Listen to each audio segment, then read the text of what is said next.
नमस्कार दोस्तों, सर्वांग मोटिवेशन चैनल में आपका स्वागत है। दोस्तों, गौतम बुद्ध के जीवन की कई घटनाएं ऐसी हैं जिनसे हमारे जीवन में अद्भुत बदलाव आ सकता है। ऐसे ही बुद्ध के जीवन का यह छोटा सा प्रसंग हमारे जीवन में एक नया परिवर्तन ला सकता है। दोस्तों, ये एक छोटी सी कहानी है, कृपया इसे अंत तक अवश्य सुने।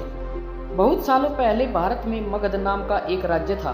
वह राज्य बहुत ही संपन्न था।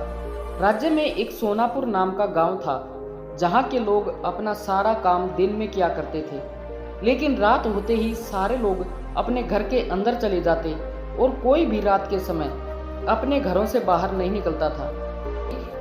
लोगों के ऐसा करने का बस एक ही कारण था, वह था अंगुलीमाल। अंगुलीमाल बहुत ही खतरनाक डाकू था जो लोगों को लूटकर मार देता था। वह लोगों के बीच डर बनाए रखने के लिए मारे हुए व्यक्ति की उंगलियां काटकर उनकी माला बनाकर पहनता था। अंगुलीमाल मगध की एक गुफा में रहता था। वह जिस जंगल की गुफा में रहता था, लोग वहां से गुजरने से भी डरते थे, क्योंकि सबको अंगुलीमाल से बहुत डर लगता था। एक दिन गौतम बुद्ध सोनापुर से गुजर रहे थे कि तभी उन्होंने लोगों को चिंतित देखा। लोगों को इस तरह से परेशान देखकर गौतम बुद्ध ने उनसे पूछा कि क्या बात है, आप सब इतने डरे हुए क्यों हैं? ऐसे में लोगों ने महात्मा बुद्ध के सवालों का जवाब दिया कि यहाँ एक डाकू अंगुलीमाल का बुरा प्रकोप है।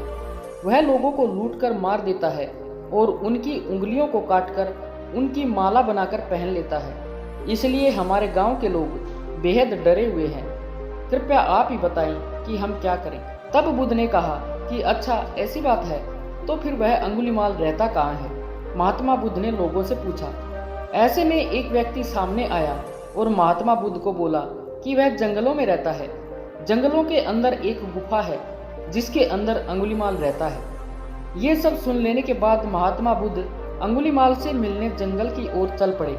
सोनापुर गांव के लोगों ने उन्हें रोकने की बहुत कोशिश की, लेकिन फिर भी वे रुके नहीं और जंगल की ओर चल पड़े। जैसे ही वे जंगल के पास जा पहुंचे, तभी अंगुलीमाल अपनी गुफा से बाहर निकलकर हाथ में तलवार लिए खड़ा हो गया। गौतम बुद्ध ने अंगुलीमाल को अनदेखा किया और आगे बढ़ चले।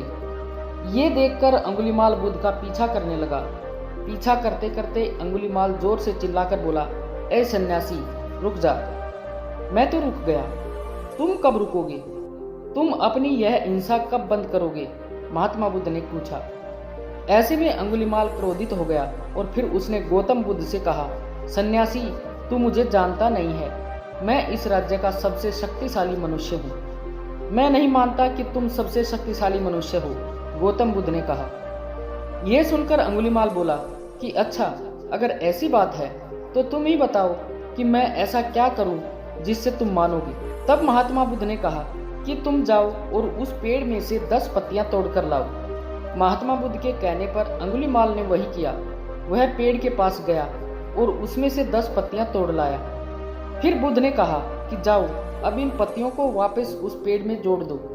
ये सुनकर अंगुलीमाल अचंभित हो गया और उसने महात्मा बुद्ध से कहा कि यह कैसा बेहुदा मजाक है? भला कोई पत्तियों को तोड़कर वापस पेड़ से जोड़ सकता है क्या? ऐसे में बुद्ध ने कहा कि तुम खुद को सबसे शक्तिशाली कहते हो और इन पत्तियों को जोड़ नहीं सकते।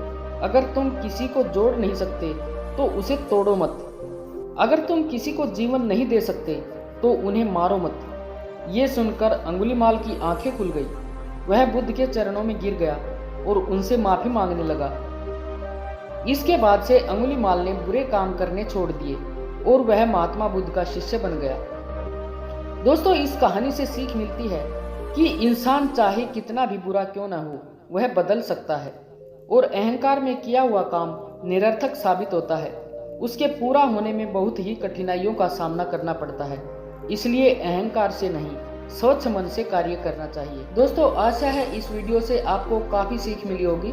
कृपया कमेंट में अपने सुझाव अवश्य दें और अगर वीडियो अच्छी लगी हो तो वीडियो को लाइक व शेयर करें और चैनल को सब्सक्राइब करना ना भूलें। धन्यवाद।